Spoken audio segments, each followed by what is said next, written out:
বেশি কোন সাবজেক্ট বেশি পড়তে হবে, কত ঘন্টা পড়বো, কী করলে পড়াশোনা বেশি মনে থাকবে, সমস্ত বিষয় নিয়ে আজকে আলোচনা, কখন পড়তে বসবো, কীভাবে পড়াশোনা মনে থাকবে, সমস্ত কোন বই পড়লে ভালো হয়, সব কিছু আজকের বিষয়টা তোমাদের সাথে আলোচনা করে দেবো। এর আগে দুটো ভিডিও তোমাদের জন্য দিয়েছিলাম, সেটা হচ্ছে WBP এবং KP এবং রেলওয়ে গ্রুপ ডি মাস্টার প্ল্যানের দুটো ভিডিও বানিয়েছিলাম। আর সেই ভিডিওতে তোমরা অনেক প্রিয় বাঙালি ভাই বোনরা তোমরা কী করেছিলে, কমেন্ট করেছিলে যে SSC GDর একটা এক্সাম নিয়ে একটা মাস্টার প্ল্যান তৈরি করতে। যেন আমরা প্রথম দিন থেকে, যেদিন থেকে তুমি একদম ফুললি মানে তোমার সম্পূর্ণ যে কনফিডেন্সের সাথে যেদিন থেকে তুমি প্র্যাকটিস করা শুরু করবে, মানে ওই এক্সামের জন্য প্রস্তুতি নেওয়া শুরু করবে, তার জন্য একটা সুপার মাস্টার প্ল্যান হওয়া চাই। আর তার মধ্যে তোমাদের অনেক প্রশ্ন ছিল, সেগুলো সমস্ত কিছু আজকে একটা স্বচ্ছ ধারণা দেবো। আর তোমাদেরকে আমি 100% বলছি, তুমি যদি এই মাস্টার প্ল্যানটা ভালো করে দেখো SSC GDর জন্য, তোমরা SSC GD তোমরা যারা যাবে প্রত্যেকটা বন্ধুদের কাছে শেয়ারও করে দাও। কারণ কি, আজকের ভিডিও তোমার জন্য সম্পূর্ণ তোমার লাইফে পরিবর্তন হতে চলেছে। দেখো এখানে কি রয়েছে, SSC GD exam master plan. তোমার সারা জীবনের জন্য এই ভিডিওটা তোমার জন্য রেখে দাও, সেভ করে রাখো, কারণ এটা কিন্তু তোমার জীবনের জন্য একদম সুপার লেভেল একটা পরিবর্তনের একটা দিক। আমি চাই আমার প্রিয় প্রত্যেকটা বাঙালির ভাই বোনরা এই মাস্টার প্ল্যানটা দেখে তাদের প্রস্তুতি এখন যা অবস্থা রয়েছে তার থেকে 1000 গুণ বেটার করে ফেলুক। দেখো সবার প্রথমে আমরা নর্মাল জিনিসগুলো একটু আলোচনা করে নিই। আমাদের সিলেকশন প্রসেস কি SSC GDর জন্য, প্রথমে CBE অর্থাৎ কম্পিউটার বেস এক্সাম হয়। ওই এক্সাম হওয়ার পরে এক্সামে পাস করলে তোমাদের হবে PET অর্থাৎ ফিজিক্যাল যে এফিসিয়েন্সি টেস্ট, তারপর PSC ফিজিক্যাল স্ট্যান্ডার্ড টেস্ট, তারপরে মানে ডকুমেন্টস ভেরিফিকেশন হবে, DB হবে, তারপরে মেডিকেল হয়ে সমস্ত কাজ কমপ্লিট হয়ে যায়। এই হচ্ছে টোটাল প্রসেস। এবার তোমাদের যে এই যে কম্পিউটার বেসড যে এক্সামটা মানে CBT বলে অনেকে, অনেকে CBE, ঠিক আছে, এক্সামিনেশন। যাই হোক, এবার ব্যাপারটা হচ্ছে এখানে তোমাদের যে এক্সামটা হবে সেটা 1 ঘন্টার পরীক্ষা হবে, শুধুমাত্র 1 ঘন্টা। তোমার এই 1 ঘন্টা তোমার জীবনটাকে পরিবর্তন করতে পারবে, অথবা তোমার কিছুই হবে না। দুটোর মধ্যে একটা, এক হয় কিছু হয়ে যাবে আর নয় কিছু হবে না। আর কিছু যদি হওয়াতে চাও তাহলে অবশ্যই এই মাস্টার প্ল্যানটা তোমার কিন্তু শেষ পর্যন্ত ভালো করে দেখতে হবে। কারণ আমি এত কনফিডেন্সের সাথে কেন বলছি, আমি দীর্ঘ 7-8 বছর থেকে কিন্তু এই লাইনে পড়াচ্ছি, অনেকে কিন্তু আমার কাছ থেকে চাকরি পেয়েছে, তার জন্য এত কনফিডেন্সের সাথে তোমাদেরকে কিন্তু বলছি, নাহলে কিন্তু কেউ এসেই ধম করে এত কনফিডেন্সের সাথে কথা বলতে পারে না। আমাদের কত এখানে যে 60 মিনিট 1 ঘন্টা সময় দেওয়া হবে। আর তোমাদের কিন্তু এক একটা প্রশ্নের জন্য 2 নাম্বার থাকবে। আর টোটাল কিন্তু তোমাদের 80টা প্রশ্ন থাকছে। এর পাশাপাশি তোমাদের নেগেটিভও থাকবে 0.25, মানে 4টে ভুল করলে তোমার কিন্তু 1 নাম্বার কাটা যাবে। মানে এবার দেখো আরও 4টে ভুল করে 1 নাম্বার তো কাটা যাবে, একটা ব্যাপার আছেই। তোমাদের দেখো প্রত্যেকটা যেহেতু 2 নাম্বার করে, প্রত্যেকটা 2 নাম্বার, 4টে ভুল করলে তাহলে 4 2 8 নাম্বার তো গেলই। তার পাশাপাশি আরও 4টে প্রশ্নের জন্য 1 নাম্বার গেল, তাহলে 8 আর 1 তো 9 নাম্বার পুরো তোমার পকেটেতে আউট হয়ে গেল 4টে ভুল করলে। তাহলে বুঝতে পারছো, এগুলো বুঝে কাজ করতে। চলো আরও বিষয় নিয়ে আলোচনা করছি। তাহলে আমাদের যে জিআই বা রিজনিং থেকে আমাদের কি থাকছে, এই জিআই বা রিজনিং থেকে আমাদের কিন্তু 20টা প্রশ্ন থাকছে।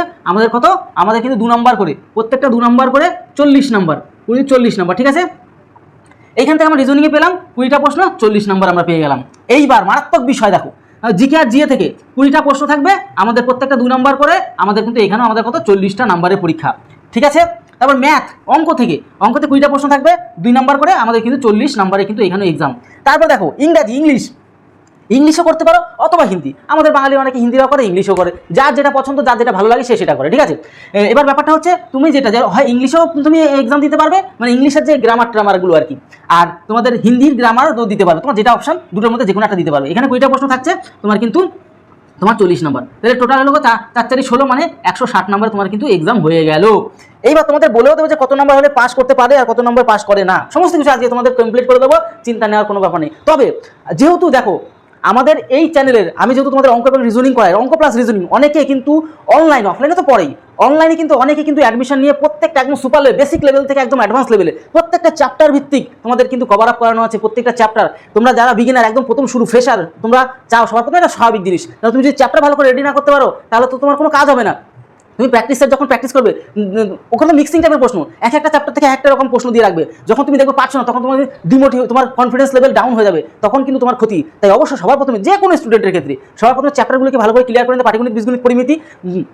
তবে তোমাদেরকে বলবো এই অঙ্কের জন্য স্পেশালি পাটিগণিতটা বেশি আসে, বীজগণিতের থেকেও আসে, পরিমিতির থেকে একটু কম আসে, তবে এই 3টে ভালো করে শিখে নিতে হবে। ত্রিকোণমিতি থেকে খুবই কম পরিমাণে আসে, মানে রেয়ার, ওগুলি না দুই একটা আসবে, হয়তো অনেক সময় সেটা আসেও না। তো ব্যাপারটা হচ্ছে এই 3টে পোর্শন, পাটিগণিত, বীজগণিত, পরিমিতি, এই 3টে পোর্শন খুব ভালো করে তোমার পড়াশোনা করতেই হবে, বাধ্যতামূলক। সব থেকে বেশি পাটিগণিত, কারণ যে কোনো পরীক্ষার ক্ষেত্রে পাটিগণিতের পোর্শনটা কিন্তু বেশি আসে। তো সেই ক্ষেত্রে দাঁড়িয়ে তোমরা যদি চাও যে আমাদের থেকে অনলাইনে তোমরা 7430885955 তোমাদের জন্য অফার দিয়ে দেবো, কোনো চিন্তার কোনো কারণ নেই। এতদিন সবাই, প্রত্যেকটা বাঙালি ভাই বোনরা প্রায় প্রতিনিয়ত অ্যাডমিশন নিচ্ছে, তোমরাও নিয়ে ফেলো, ভালো করে শিখে ফেলো। কারণ এই যে আজকে নেবো না, কালকে নেবো, পরশু নেবো, এরকম করে কিন্তু তোমার তুমি যদি সত্যি হতে চাও তাহলে অবশ্যই তুমি কিন্তু নিয়ে ভালো করে পড়াশোনা শুরু করে দাও। জিকের জন্য তোমাদের তপতি পাবলিকেশনের বই, জিকের জন্য বলে দিচ্ছি, তপতি পাবলিকেশনের বইটা কেন, খুব সুন্দর করে দেওয়া আছে, প্রত্যেকটা পুরো সিলেবাস, চাকরির জন্য যা প্রয়োজন সমস্ত কিছু ভালো করে সেখান থেকে ভালো করে দেখে নাও, ঠিক আছে। আর ইংলিশের জন্য তোমরা কোনো না কোনো চ্যানেল ভালো করে ফলো করো, সেখান থেকে তোমরা কিন্তু সমস্ত কিছু পেয়ে যাবে, ঠিক আছে। বা কোনো একটা বই ভালো করে ফলো করে নাও। এবার আমরা চলে যাবো কোন বিষয়টা বেশি পড়তে হবে। এইটা খুব মারাত্মক বিষয়, এবার এক একটা করে সমস্ত কিছু ক্লিয়ার করে দিচ্ছি। কোন সাবজেক্ট বেশি পড়তে হবে, কত ঘন্টা পড়বো, কী করলে পড়াশোনা বেশি মনে থাকবে, সমস্ত বিষয় নিয়ে আজকে আলোচনা, কখন পড়তে বসবো, কীভাবে পড়াশোনা মনে থাকবে, সমস্ত কোন বই পড়লে ভালো হয়, সব কিছু আজকের বিষয়টা তোমাদের সাথে আলোচনা করে দেবো। দেখো ব্যাপারটা হচ্ছে যে সবার প্রথমে যেটা তোমাদের বলছিলাম কোন সাবজেক্ট বেশি পড়তে হবে। দেখো সব থেকে বেশি কথা হচ্ছে যেখানে প্রত্যেকটার মধ্যে 20 নাম্বার, প্রত্যেকটার মধ্যে থেকে 20 নাম্বার, তাহলে কোথাও কোনটা ছাড়বো বা কোনটা করবো না, এই জিনিসটা কিন্তু বিপজ্জনক। তাহলে আসলে বুঝতে পারলে যে এখানে কোনোটা ছাড়ার ব্যাপার নেই। তবে হ্যাঁ, সব থেকে তোমাকে প্রথমত রেডি হতে হবে অঙ্ক প্লাস রিজনিং। অঙ্ক বিশেষ করে বেশি সময় লেগে যায়, ঠিক আছে? তো এই ক্ষেত্রে সবার প্রথমে অঙ্কটা বেশি গুরুত্ব দিয়ে তোমাকে প্রত্যেকটা চ্যাপ্টার রেডি করে ফেলতে হবে, রিজনিংটা ভালো করে তাড়াতাড়ি রেডি করতে হবে, জিকেটা কন্টিনিউ চালিয়ে যেতে থাকতে হবে, আর ম্যাথ এবং রিজনিংও তুমি ধরতে পারো কন্টিনিউ তোমাকে কিন্তু চালিয়ে যেতে, ইংলিশ আর হিন্দিটা তোমাকে কিন্তু হয় তুমি যেটা যে কোনো একটা, হয় ইংরাজি হয় হিন্দি, যে কোনো একটা সাবজেক্ট তোমার ভালো করে বুঝে নিয়ে তোমার কিন্তু শুরু করে দিতে হবে। তাহলে এই গেল তার মানে একটা কথা যে তোমাদের কোনোটা ছাড়ার মতো নেই। সব থেকে বেশি ভালো করে প্র্যাকটিস করতে হবে অঙ্ক, রিজনিং, এগুলি হচ্ছে ছাকা নাম্বার, এগুলি থেকে তোমার কিন্তু ভালো করে জায়গা পজিশন রেডি করতে হবে। তারপরে বাদবাকিগুলো ছেড়ে চললেও হবে না, ওগুলো ভালো করে প্র্যাকটিস করো। সবথেকে বেশি গুরুত্ব দিতে হবে অঙ্ক প্লাস রিজনিং। কত ঘন্টা পড়বো, মারাত্মক ডেঞ্জারাস এক মানে একটা ব্যাপার। কত ঘন্টা পড়বো দেখো সারাদিন আমরা কিন্তু 24 ঘন্টা সময় পাই। ভালো করে বুঝে দেখো, যাদের মানে সত্যি প্রয়োজন যে না আজকের এই মাস্টার প্ল্যানটা ভালো করে জেনে নেওয়া দরকার, তাহলে কেউ কিন্তু স্কিপ করো না, তাহলে কিন্তু কেস খেয়ে যাবে। দেখো 24 ঘন্টা আমরা জানি, 24 ঘন্টার মধ্যে আমরা 3 ভাগে ডিভাইড করবো, 3টে ভাগ, 3 8 24, 8 ঘন্টা ঘুমোতে পারো। 8 ঘন্টা ঘুমানো লাগে না অবশ্য, 6 ঘন্টা ঘুমালে হয়ে যায়। তাহলে আমরা কি করব, আমরা ধরে নিচ্ছি ঘুম আমাদের কত 8 ঘন্টা। তারপরে আমাদের কি বলবো মানে খেলাধুলো, বিভিন্ন ফ্রি টাইম যেটা আর কি বলবো, ঠিক আছে? আমাদের ফ্রি টাইম আমরা কি করব, আমার ফ্রি টাইম 8 ঘন্টা, আর আমাদের রিড টাইম, ঠিক আছে, পড়াশোনার সময় 8 ঘন্টা, 3 8 কত 24 ঘন্টা আমাদের কিন্তু দিতে হবে। তুমি যদি 8 ঘন্টা থেকে কম খাটো, তোমাদের পরীক্ষার অন্তত 3 থেকে 4 মাস আগের থেকে, 3 মাস আগের থেকে তো 8 ঘন্টা করে খাটতেই হবে, তার আগে 6 ঘন্টা করে খাটলেও হবে, ঠিক আছে? কীরকমভাবে খাটবে, সকাল 6টা থেকে 1 2 3 4 10টা পর্যন্ত সকালে খেটে নিলে 4 ঘন্টা, সকালে হয়ে গেল 4 ঘন্টা। আবার কি করবে সারাদিন, এই যে 1 2 3 4 5 6 7 8, এই যে সারাদিন যদি না পড়তে চাও, দরকার নেই পড়া, ঘুরে বেড়াও, আড্ডাগুলি মারো, তারপরে খেলো। আড্ডাগুলি মতো বাজে কিছু করা যাবে না, সাবধান থাকবে সেক্ষেত্রে। ফুটবল খেলতে গেলেও সাবধান, দেখলো পা হাত পা ভেঙে চলে আসবে, তাহলে তো গেলে তুমি মেডিকেলে ফেলে যাবে। এমনভাবে খেলতে দৌড়দৌড়ি পারাপারি করতে শরীরটা যেন ঠিকঠাক থাকে। তারপরে একটু ঘুরবো, কাজ কিছু করো, মানে যেখান থেকে একটু 2 টাকা ইনকাম হবে সেগুলো করো, অসুবিধা কোথায়, সময়টা নষ্ট না করে। তারপর আবার কি করবে, বিকালবেলা সন্ধ্যে 6টা থেকে রাত্রে 10টা, এই হচ্ছে তোমার মেগা প্ল্যান, মেগা এবং সুপার প্ল্যান। তাহলে এই চারে সন্ধ্যাবেলা 4 ঘন্টার দিকে, সকালবেলা 4 ঘন্টা, 8 ঘন্টা পড়াশোনা করো, তুমি টেরও পাবে না তোমার পড়াশোনা কখন হয়ে গেল। এর পাশাপাশি তোমার যদি মনে হয় যে না ঠিক আছে চলো দুপুরবেলা একটু পড়বো, একটু অঙ্ক প্র্যাকটিস করো, বেশি করে পড়ো, অসুবিধা কোথায়। তবে হ্যাঁ, মাঝে মাঝে একটু ফ্রি টাইম দেবে, একটু বেশি গ্যাপ রাখবে, কারণ কি যদি না রাখো তাহলে না সারাক্ষণ পড়তে না বিরক্ত হয়ে যাবে, মানে কোনো কিছু বেশি ভালো না, আবার কিছু কমও ভালো না, এমন একটা তোমার প্রয়োজন পর্যন্ত তুমি কিন্তু প্র্যাকটিস করো, ঠিক আছে? এবার এটা গেল, এবার কি করলে পড়াশোনা বেশি মনে থাকে, এই তো মারাত্মক একটা ব্যাপার। দেখো আমি কেন বললাম তোমাদেরকে সকালবেলা যে পড়াগুলো পড়লে 4 ঘন্টা, এগুলো স্বাধীন যে ফাঁকা মারলে বা কোথাও কাজ করলে বা সামথিং কিছু করলে, আবার বিকাল তো পড়তেই হবে।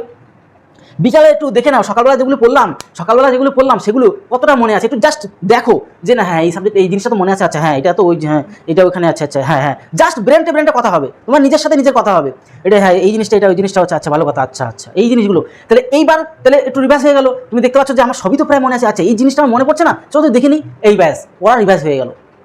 ব্যাস আবার কি করলে রাত্রে যে পড়াটা পড়লে সেটা আবার সকালবেলা অল্প বেশি রিভাইজ দিতে না বেশি সময় লাগে না, বুঝে ফেলা যায় যে হ্যাঁ আমি এই জিনিসটা আচ্ছা এই জিনিসটা এইভাবে জিনিসগুলো বুঝে নিতে হয়, ব্রেনটার সাথে হ্যাঁ হ্যাঁ করে কথা হয়ে যাবে, ঠিক আছে? আবার সেই রাত্রে পড়াটা তুমি সকালবেলা ক্লিয়ার করে দেখি, একটু অল্প সময় লাগবে, দরকার আর যেই পড়াটা তুমি 4 ঘন্টা পড়েছো সেটা আধা ঘন্টা থেকে ধরো 1 ঘন্টা সময় লাগলো, রিভাইজ করে তুমি পড়া পড়লে, এইভাবে পড়ে তুমি কিন্তু জিনিসগুলো মানে স্ট্রংলি মনে রাখতে পারবে। এবার কখন পড়তে বসবো দেখতে পারলে, এই যে পয়েন্টগুলো সব রেখেছি, তোমাদের পয়েন্ট বলে দিলাম, সকাল 6টা থেকে সকাল 10টা, আবার সন্ধ্যে 6টা থেকে রাত 10টা, ব্যাস তারপরে রিল্যাক্সে ঘুমাও, নাক টেনে রাত্রেবেলা 1 ঘন্টার মধ্যে খাওয়া দাওয়া করে 11টা থেকে ঘুমাও, সকাল 6টা পর্যন্ত 7 ঘন্টা ঘুমিয়ে যাবে, ঠিক আছে? দেখো এটা কেন বলছি, এটা পরীক্ষার আগের মাস্টার প্ল্যান। পরীক্ষার আগে এরকম প্ল্যানে যদি না চো, তুমি একটা জিনিস বোঝো না কেন, তুমি মাসের মাস কতগুলি টাকা পাবে বলো তো দেখি, মাসের মাস কতগুলি টাকা পাবে? এসএসসি জিডি তুমি যদি ভালো করে খেয়াল করে দেখো, এসএসসি জিডি মাসে তুমি টাকা পাবে জানো কত? এখন আমার একটা দাদা মানে সার্ভিস করে, সে 80,000 টাকা 90,000 টাকা করে পায়, ঠিক আছে, 4-5 বছর পরে। তাই আমার প্রথম শুরুতে তুমি 40 থেকে 50,000 টাকার মধ্যে পাবে, তাহলে প্রতিদিন প্রায় 1 থেকে 1,500 টাকা, প্রায় 2,000 টাকা ইনকাম করবো প্রত্যেক দিন। তাহলে তুমি সেই যদি এটা বলি, এটা একটা মোটিভেশন নাও যে আমি এতগুলি টাকা ইনকাম করবো, তাহলে তো আমার তো একটু খাটতেই হবে না, নাহলে আমি না খেটে যারা খাটবে তারা পেয়ে যাবে, তোমাদের মধ্যে থেকে যারা খাটবে তারা পেয়ে যাবে, যারা খাটবে না তারা পাবে না, ব্যাস এই হচ্ছে হিসেব। তাই তোমাদেরকে প্রত্যেকটা, তার জন্য তো মাস্টার প্ল্যান তৈরি করলাম, আরও অনেক বিষয় তোমাদেরকে ক্লিয়ার করে দিচ্ছি। দেখো কোনটাকে বেশি গুরুত্ব দেবো, আর মানে পড়াশোনা না দৌড় রেখে? দেখো অনেকে না এই সারাদিন দৌড়া, আমি চাকরির জন্য খাটছি, আমি এসএসসি জিডির জন্য সারাদিন দৌড়া, হ্যাঁ পড়ে দেখে নেবো পড়াশুনো, হ্যাঁ তাহলে জীবনেও চাকরি পায় না। মানে রেয়ার যদি বাই চান্স হয়ে থাকে ব্যাপারটা আলাদা, আর না যে চাকরি পাওয়াটা চাপ হয়ে যায়। কারণ কি, আগে তো তোমার পরীক্ষা পাস করতে হবে, তুমি পরীক্ষায় পাস করতে পারো তো দূর তো পরের গল্প, দৌড়ানো মাপঝোপ তো পরের গল্প, ঠিক আছে? তাহলে গুরুত্ব কোনটা আগে দেবে? পড়াশোনাকে আগে বেশি গুরুত্ব। তবে হ্যাঁ, দৌড়টাকে পুরো ছেড়ে চললে হবে না, হালকা হালকা দৌড় রাখতে হবে, যাতে আমার পায়ে হট করে গিয়ে দৌড়াতে গিয়ে যেন পায়ে যেন না লাগে, ঠিক আছে? অনেকে হট করে গিয়ে দৌড়াতে যায়, পায়ে চোট খায়, পা ব্যথা শুরু হয়ে যায়, এরকম ব্যাপারগুলো হয়। হালকা হালকা দৌড় রাখবে, দরকার গুরুত্ব দেবে, কিন্তু অতিরিক্ত গুরুত্ব না, পড়াশোনার থেকে বেশি গুরুত্ব দিতে যাবে না। যখন তোমার দেখবে যে না আমার পরীক্ষা পাস করে যাবো, পরীক্ষা দিয়ে আসলে পরের দিন সেদিনই বুঝে যাবেন হ্যাঁ একটা ভালো স্কোর করবো, ব্যাস আর কোনো চাপ নেই, বিন্দাস দৌড়, পড়াশোনা পুরো ছেড়ে দাও, পড়াশোনা করতে হবে না, এবার শুধু দৌড়ের পেছনে থাকো, সকাল বিকাল হালকা হালকা করে প্রথম 8-10 দিন 15 দিন হালকা দৌড়াও, পরে ধীরে টেনে দেওয়া শুরু করো, ঠিক আছে? এই হচ্ছে তোমার দৌড় এবং পড়াশোনার এইভাবে সিস্টেম করে তোমাকে চলতে হবে। কিন্তু অনেকে আমি দেখেছি অনেক ভাই বোনেরা না ওই শুধু দৌড়ানোর জন্য বেশি ব্যস্ত, পড়াশোনা বেশি গুরুত্ব দেয় না। এই ভুলটা কিন্তু একদম করা যাবে না।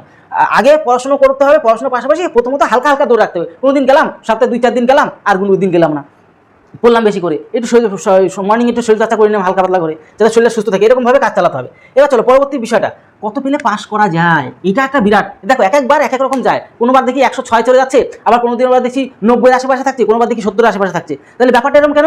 যেহেতু এখন সব বাংলাতেই পরীক্ষা হচ্ছে, এখন কি ইচ্ছে পরীক্ষা হচ্ছে বাংলায়, যে তোমরা যা দিচ্ছ এই তুমি রিজনিং বাংলাতে, বাংলায় আর কি লেখা সব থাকছে, তোমার জিকে সব বাংলা, ম্যাথ সব বাংলা, ইংরাজির পোর্শন ইংরাজি, তুমি যদি হিন্দি দাও হিন্দি, এটা ব্যাপারটা আলাদা, কিন্তু বাদ বাকি তুমি বাংলায় পরীক্ষা দিতে পারছো।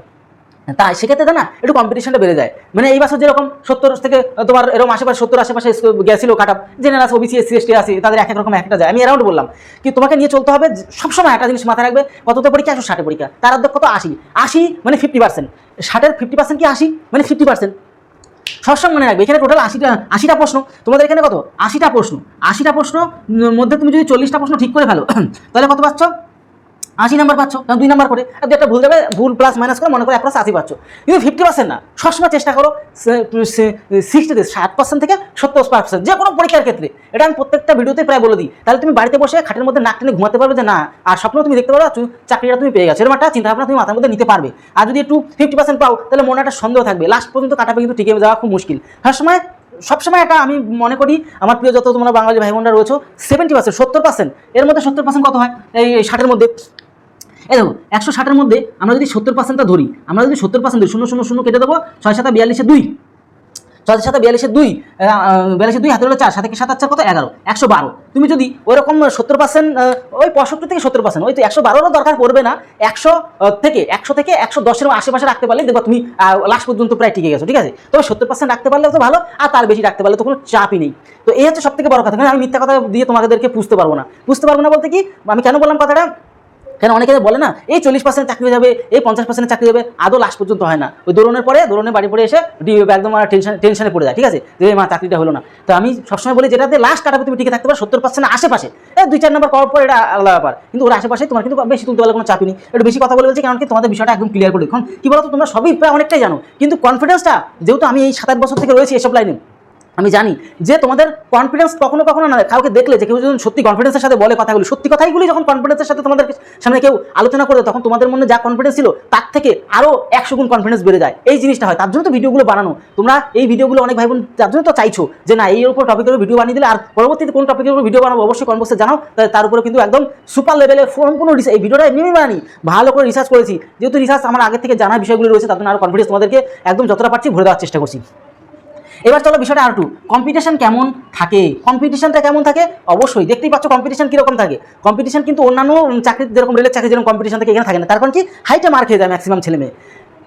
সবার কিন্তু হাইট 170 উপরে হয়ে যায় না, বা 157 উপরে হয় না, হাইটের জন্য মার খেয়ে যায়, দৌড়াতে পারে না অনেকে। এইখানে চাকরিটা আরও বেশি করে গ্রামাঞ্চলের ছেলেমেয়েরা কিন্তু বেশি করে, শহরের ছেলেমেয়েরা কোম্পানির কাজে ঢুকে যায়, কারো বিজনেস রয়েছে, কোটি কোটি টাকা লাখ লাখ টাকার বিজনেস, তারা কিন্তু এসব লাইনে খুব কম যায় না বলেই চলে। তাহলে এখানে কি দেখলাম যে আমাদের কম্পিটিশনটা কিন্তু অনেকটা অন্যান্য চাকরির থেকে অনেক কম থাকে। তুমি যদি পড়াশোনা ভালো স্কোর পেয়ে যাও, তাহলে তোমার এখানে চাপ কিন্তু খুবই কম থাকে, ঠিক আছে? তাহলে আশা করি বুঝে নিতে পারলে এখানে। এবার উচ্চতা কম থাকলে কি করবো? 170 সেন্টিমিটার এবং 157 কম। 170 ছেলেদের ক্ষেত্রে 170 সেন্টিমিটার, ছেলেদের ক্ষেত্রে 170 সেন্টিমিটার যদি কম থাকে, তাহলে আমি তোমাদের কাছে হাত জোড় রিকোয়েস্ট করবো, বিশেষ করে এসএসসি জিডির জন্য তোমরা ফালতু কষ্ট করো না, এই বিষয় করো না, তোমরা রেলের জন্য করো, তোমরা অন্য কিছুর জন্য করো, এসএসসির জন্য করো, পিএসসির জন্য খাটনি করো, ঠিক আছে? তবে লাভ হবে। না হলে কী হবে বলো তো, তুমি এত খাটনি করছো যে আমি একটা স্বপ্ন দেখে ফেলে, তুমি দেখো একটা জিনিস, তুমি খাটছো মানে কি, তুমি তার জন্য স্বপ্ন দেখবে আমি এইটা করবো ওইখানে, তাহলে স্বপ্নটা যখন ভালো ভাঙাচুরো হবে, ভেঙে যাবে, তখন তোমার মনে কষ্ট আসবে, ঠিক আছে। তো সেখানে দাঁড়িয়ে তোমাদের যাদের হাইট কম আছে, আফসোসের কোনো ব্যাপার নেই, ভগবান প্রত্যেককে কিছু না কিছু করতে যেহেতু পৃথিবীতে পাঠিয়েছে, কিছু না কিছু তুমি কিন্তু করতে পারবে, ঠিক আছে। সেক্ষেত্রে মন খারাপ করার কোনো কারণ নেই। হাইট যদি কম থাকে তাহলে তোমার কিন্তু এই লাইন ছেড়ে দেওয়াই ভালো। যেরকম ছেলেদের 170-এর নিচে থাকলে খাটতে যেও না, যদি মেয়েদের 157 নিচে থাকে তাহলে ফালতু এই লাইনে অন্তত আসছে। কারণ আমি সঠিকটা তোমাদেরকে বিষয়টা নিয়ে আলোচনা করে দিচ্ছি। কী বই পড়াশুনো করিব, তোমাদের বইয়ের কথা বললাম একটু আগে, যে রিজনিং বইও কিনতে পারবো। সুবিধা স্যারের অনেকে বইয়ের কথা বলে না, কেন জানি না, হিসাব করে বলে না, আমি বলে দিচ্ছি। তুমি কিন্তু আমাদের কাছ থেকে ম্যাথ এবং রিজনিংটা করে নিতে পারবে যদি শর্টকাট প্রসেস নিয়ম জানতে হয়, যেগুলো পরীক্ষাতে বারবার ফিরিয়ে আসে চ্যাপ্টার অনুযায়ী, বেসিক থেকে অ্যাডভান্স। কিন্তু তুমি সুবিধা স্যারের রিজনিং বইও পেয়ে যাবে, সুবিধা স্যারের আমাদের ম্যাথ বইটাও তৈরি হবে, কিন্তু একটু লেট হবে, ঠিক আছে। এখানে এই ম্যাথ বইটা কিন্তু তোমরা কিন্তু এই দুটো ম্যাথ এবং রিজনিং সুবিধা স্যারের বইয়ের বর্তমান কিন্তু ভালো বই, সেটা তোমরা কালেকশন করে ভালো করে একদম রিসেন্ট বই কিনবে, পুরোনো ভার্সন কিনতে দেবে না, রিসেন্ট বইটা কেন একদম সুপার লেভেলের জিনিস কিন্তু রয়েছে। আমি মিথ্যা কথা বলবো না, যেটা সঠিক সেটা বলবো, ঠিক আছে। আচ্ছা, প্রমাণপত্র ভুল থাকলে কি হবে, যদি তোমার মনে হয় তোমার নিজের কোনো বানানে ভুল আছে কোনো ডকুমেন্টসে, প্রমাণপত্রে, বা তোমার বাবা তোমার মায়ের এসব যদি বা কোনো তোমার এডুকেশন সার্টিফিকেটে ভুল থাকে, তাহলে ইমিডিয়েট যত তাড়াতাড়ি সম্ভব সেটাকে ঠিক করে ফেলো, ঠিক আছে। নাহলে কিন্তু তুমি কিন্তু ওই ডকুমেন্টস ভেরিফিকেশনের সময় একটা অসুবিধার মধ্যে পড়বে, বা অনেক লেট হয়ে যাবে, তোমার এই বলবে আবার ঠিক করে আনো, এসব করতে যাবে না। যদি তোমার চোখের মধ্যে পড়ে যায়, বা অনেকে জানো পরে ধরা পড়ে, কোনোদিন ডকুমেন্টসের নাম বানান দেখে না, ঠিক আছে, পরে যখন ডকুমেন্টস চেক করা হয় তখন কিন্তু জিনিসটা ধরা পড়ে যায়, এই দেখো তোমার ডকুমেন্টসে ভুল। তাই তুমি যদি পারো আজকে তোমার ডকুমেন্টসগুলো সব বের করো, তোমার বাবা মায়ের, তোমার নিজের এডুকেশন সার্টিফিকেট সব, অনেকে খেয়াল করো না তো, প্রত্যেকটা দেখো তোমার নামের বানান আর তোমার যে সমস্ত গুরুত্বপূর্ণ যেসব বানানগুলো সেগুলো ঠিক আছে কিনা, তাহলে হয়ে যাবে। আর যদি ভুল না থাকে তাহলে তো কোনো অসুবিধা নেই, এক্ষুনি বের করে বা একটু পরে ভিডিওটা শেষের পর তোমরা দেখে নিও ঠিক করে, ঠিক আছে। অনেকে এই বিষয়গুলো ভুল করে, ঠিক আছে। মাত্র 1 ঘন্টার লড়াই একদম। দেখো তোমাদের ফার্স্টে বলে দিলাম না, তুমি যে সারা বছর বিশাল মেহনত করে প্রত্যেকদিন 8 ঘন্টা করে খাচ্ছ, প্রত্যেকদিন বিনা পয়সা লেবার দিচ্ছ, কারণ কি ওই যে চাকরি পাওয়ার পরে 40-50 হাজার টাকা, 60-70 আজ 1 লাখ টাকা ইনকাম করো ভবিষ্যতে। এখন তো 7 পে কমিশন চলছে, 8 পে কমিশন হলে কিন্তু টাকা ডবল হয়ে যাবে সব। তো সেক্ষেত্রে তোমার তো চিন্তা ওইখানে, তোমার টার্গেট ওইখানে যে মাসে মাস প্রচুর টাকা ইনকাম করবো, তুমি তার জন্য তো বেকার সময় নষ্ট করছো এখন, না এমনি তো করছো না। এইবার ব্যাপারটা হচ্ছে কি, তাহলে কি করতে বললাম, যে 1 ঘন্টা লড়াই। তোমার কিন্তু এই যে 40-80টা প্রশ্ন কিন্তু 1 ঘন্টার মধ্যে লড়াই করে তোমার কিন্তু, তার বুঝতে পারছো কত সুপারম্যান, কত ফাস্ট তোমার ক্যালকুলেশন হতে হবে। তাই ক্যালকুলেশন যদি অসুবিধা হয়, আমাদের ভিডিওগুলো দেখো ভালো করে, সমস্ত কিছু যেমন সুপার লেভেলে তোমাদের বানানো আছে, কাটাকুটি কী করে শর্টকাট নিয়মে করতে হয়, কত তাড়াতাড়ি ক্যালকুলেশন করতে হয়, সমস্ত রকম ভিডিও, পাটিগণিত, বীজগণিত, পরিমিতি সব, প্লাস তার পাশাপাশি রিজনিংয়ের প্রত্যেকটা চ্যাপ্টার তোমাদের ক্লিয়ার করানো আছে। আরও তোমাদের অ্যাডভান্স লেভেলে প্রশ্ন আসতেই থাকবে, টেনশন নেওয়ার কোনো কারণ নেই। তোমাদের প্রত্যেকের জন্য আমাদের এই চ্যানেল প্রত্যেক সময় সাহায্য করে যাবে, ঠিক আছে। এবার দেখো, একমাত্র 1 ঘন্টা লড়াই, তাহলে 1 ঘন্টা লড়াইয়ের জন্য তুমি সারা বছর কত খাটনি করছো, ওই 1 ঘন্টা তোমার কিন্তু খুব বুদ্ধি দিয়ে এবং তোমাকে ফাস্ট ক্যালকুলেশন, তুমি যদি দ্রুত ক্যালকুলেশন না করতে পারো, দ্রুত যদি তুমি সমাধান না বের করতে পারো, তাহলে তুমি কেস খাবে, তোমার সময় বেশি লেগে যাবে, তোমার পরীক্ষা তো বাদবাকি বন্ধুরা যারা ভালো স্মার্টলি প্র্যাকটিস করেছে তারা আগে বেশি নাম্বার পেয়ে যাবে, বুঝা গেল। তাই অবশ্যই 1 ঘন্টার এই লড়াইটা অবশ্যই তোমাকে সেইভাবে লড়তে হবে, তুমি নিজের মতন করে প্ল্যান করো। আর একটা কথা, দুর্দান্ত কথা তোমাদেরকে বলবো, এই যে আমার কথা, তার কথা, সের কথা, অন্য স্যারের কথা, তোমার কোচিং স্যার, মনচিং স্যার যাই থাকুক সবার কথা শুনবে, কিন্তু বাড়িতে এসে নিজের মতন করে একটা খাতা লিখবে, খাতা লিখে তোমার নিজের প্ল্যান করে তুমি লেখো, সবার কথা শুনবে কিন্তু নিজের প্ল্যানে চলবে, এইটুকু সবসময় মাথায় রাখবে, ঠিক আছে। ওই কারো অন্ধবিশ্বাস হতে যাবে না, ঠিক আছে, এই জিনিসটা সবসময় মনে রেখো। বিশ্বাস প্রত্যেককে করো, কিন্তু অন্ধবিশ্বাস কাউকে করো না। এটা গেল প্র্যাকটিস সেট বা মক টেস্ট প্রতি উইকে।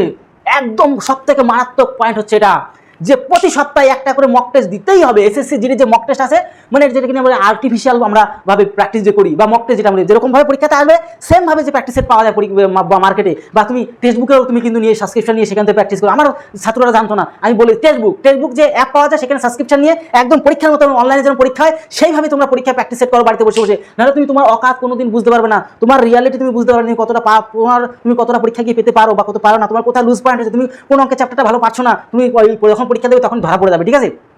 তাই প্রতি সপ্তাহে অন্তত নিম্নপক্ষে প্রতি সপ্তাহে একটা করে, যদি পারো 2টো করে দাও, টেনশন নেওয়ার কোনো কারণ নেই। এইবার মক টেস্টটা কী করে প্র্যাকটিস করবে, মক টেস্টটা অবশ্যই তুমি মনে করো যে একদম প্রথম মক টেস্ট নাম্বার 1, 2 এরকম করে তো দিতে যাবে। প্রথমে মক টেস্ট 1 যখন দেবে, তখন ধরো 80টা প্রশ্ন আছে, 80টার মধ্যে মনে করো সাপোজ প্রথম পরীক্ষাতে তুমি 30 নাম্বারটা ঠিক করেছো, আর বাদ বাকি তুমি দেখা গেলো 20টা ভুল করেছো। তাহলে এখানে বিগ পয়েন্ট, এখানে তোমার বিগ পয়েন্টটা শিখিয়ে দিই। বিগ পয়েন্টটা কি, মনে করো এই 80টা প্রশ্নের মধ্যে, ঠিক আছে, 80টা প্রশ্নের মধ্যে তুমি 30টা ঠিক করেছো, 30টা রাইট, আর তুমি দেখা গেলো 20টা ভুল করেছো, তাহলে 50টার অ্যান্সার দিয়েছো, বোঝা গেল। আর কত আর কি, আর তুমি কিন্তু 50টা আর 30টা অ্যান্সার দাওনি, 30টা একদমই কোনো রকম অ্যান্সার দাওনি, তবে তো টোটালে 80টা। এইবার তুমি দেখো, এটা একদম প্রথমবার নিউ ফ্রেশার, তোমরা যখন তুমি হতেই পারো তুমি এখন সুপারম্যান হয়ে গেছো, তুমি বেশি নাম্বার স্কোর করতে পারছো, তবুও জিনিসটা দেখো একটা এক্সাম হিসেবে তোমাকে বোঝাতে হবে। তাহলে 30টা প্রশ্ন পাচ্ছ, এবার দেখে নাও আমি কেন পেলাম, দেখবে 30টার মধ্যে 2-1টা বা 5টা প্রশ্ন একটু আন্দাজে গেস মেরে হয়ে গেছে, তারপর দেখা গেলো হ্যাঁ এটা হতে পারে, সন্দেহ ছিল, প্রত্যেকটা যেগুলো সঠিক হয়েছে সেগুলো চেক আপ করো যে আমার কেন সঠিক হলো, আমি কেন পারলাম এটা এত তাড়াতাড়ি। হ্যাঁ, এই অঙ্কটা আমার খুবই ভালো করে শেখা। আচ্ছা, এই প্রশ্নটা তো আমার একদম জানা ছিল। আচ্ছা, এই প্রশ্নটা আমি মেরে দিলাম, ঠিক কিন্তু ঠিক হয়ে গেল, কিন্তু আমি জানতাম না, একটু গেস মেরে দিলাম, ঠিক হয়ে গেল, আমার ঠিক হলো, কিন্তু আমি ওটা তো জানতাম না, কেন জানতাম না? এই বিষয়গুলো রিসার্চ করো। এইবার সেটাও গেল, এরপরে যে 20টা প্রশ্ন পারলে না, ভুল হয়ে গেল, তোমার কিছু প্রশ্ন এই যে ভুল কেন হলো, ভুলটা কেন হলো, এই 20টা প্রশ্ন ভালো করে শিখে নাও, আর পরে ডিটেলস করে নাও, যেই মনে করছে এই চ্যাপ্টার থেকে আমি একটু উইক, সেই চ্যাপ্টার গিয়ে খাবলা করে শেষ করে দাও, ঠিক আছে? তাই যে 3টা প্রশ্ন, যে 30টা প্রশ্ন অ্যাটেম্পটই করলে না, অ্যান্সার দিলে না, কেন আমি অ্যান্সার দিতে পারলাম না, প্রশ্ন করো নিজের মধ্যে।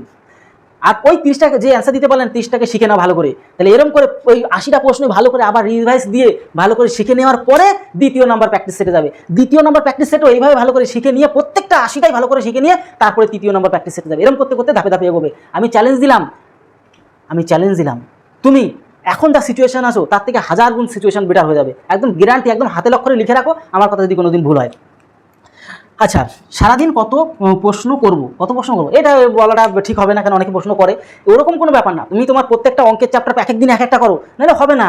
অনেকে তো 3টে 4টে করে ওরায়, এক একদিন টার্গেট নাও, এক একদিন এক একটা অঙ্কের চ্যাপ্টার করবো, এক একদিন দেখা গেলো অঙ্ক আর রিজনিংটা একদিকে ধরবে, অঙ্ক একটা চ্যাপ্টার, জুনিয়র আচ্ছা, পরের দিন জিকে একটা চ্যাপ্টার, জিকে পুরো একটা কোর্স, তুমি পুরো রেডি করো, সিলেবাস দেখে পুরো রেডি হয়ে নাও, ঠিক আছে? ভালো করে দেখে বুঝে তারপর তুমি কাজ চালাও, ঠিক আছে? এ হচ্ছে ব্যাপার, প্ল্যান করে চলো। আচ্ছা, এবার হচ্ছে অবশ্যই এই যে এত কিছু করার পেছনে কি জিনিসটা রয়েছে, যে এত কিছু শিখছি, এত কিছু পড়ছি, এত কিছু কায়দা মারছি, এত রকম সমস্ত কিছু করছি, কার জন্য করছি? নিজের ভালোর জন্য। তুমি নিজের ভালোর জন্য করছো, তোমার জীবনটা ভালো করানোর জন্য করছো। এছাড়া ভালোটা কি করে হবে? ভালোটা এমনি হবে না। তুমি কি চাইছো? গাড়ি চাইছো, তুমি কি চাইছো? বাড়ি চাইছো, তুমি কি চাইছো? ধরো কোথাও তোমার যদি বিয়ে না হয়, তুমি একটা নারী চাইছো, তোমার যদি দেখা গেলো কেউ নারী চায়, কেউ পুরুষ চায়, মেয়েরা পুরুষ চাইবে, কেউ তার ভালো একটা সঙ্গী চাইবে, মানে এক কথা সঙ্গী চাইছো। এবার তার মধ্যে কি যে গাড়ি বাড়ি এই সমস্ত কিছু, বা অন্য কেউ উপকার করতে কিছু করে হাত বাড়িয়ে দেয়, তাহলে এত কিছু করার জন্য কি চাই? কয়েকা টাকা চাই। অনেকে হয়তো কমেন্ট বক্সে কমেন্টও করে দিয়েছো, ঠিক আছে? টাকা চাই। তাহলে এই টাকার জন্যই তো এত কিছু করছো, এত পড়াশোনা, এত সব কিছু, এত এই যে এসএসসি জিডি পড়াশোনা, এত প্ল্যান শিখছো, এই যে মাস্টার প্ল্যান, তোমার ভিডিও দেখছো, কত কি করলে, এই জন্য কি টাকা চাই। আর টাকা অর্জন করতে গেলে, কিছু অর্জন করতে গেলে জেদ চাই। তোমার মধ্যে যদি পুরুষের বা তুমি মেয়ে হও বা ছেলে হও, আমার প্রিয় বাঙালি ভাই বোন, তোমরা, আমি তোমাদের জন্য যতটা পারছি চেষ্টা করছি। দেখতে পাচ্ছ আমাদের এই চ্যানেলে প্রায় 1200-র উপরে কিন্তু ভিডিও বানানো আছে, 1200-র উপরে। তাহলে বুঝতে পারছো আমি কতটা পরিশ্রম করে প্রত্যেকটা ভিডিও বানাচ্ছি, কাদের জন্য? তোমাদের জন্য। এই জেদটা হওয়া চাই।